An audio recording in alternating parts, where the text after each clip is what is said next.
బలవన్ మరణానికి పాల్పడిన BJP councillor అభ్యర్థి మహదేవప్ప కుటుంబాన్ని ఎంపీ డీకే అరుణ పరామర్శించారు.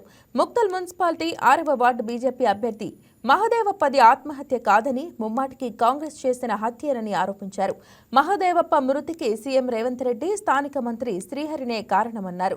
అభ్యర్థులను బెదిరించడంలో కాంగ్రెస్ బీఆర్ఎస్ ను మించిపోయిందని విమర్శించారు.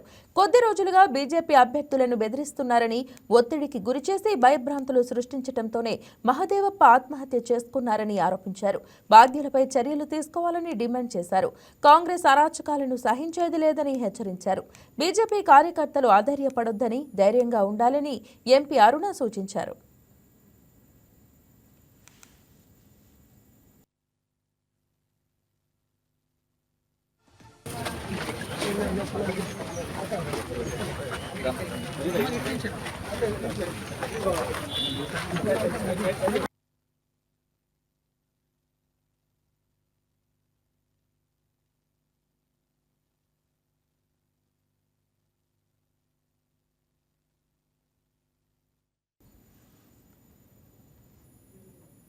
ఈ వీడియో మీకు నచ్చినట్లయితే లైక్ కొట్టి షేర్ చేసి మా వైకే టీవీ ఛానల్ని సబ్స్క్రైబ్ చేయండి.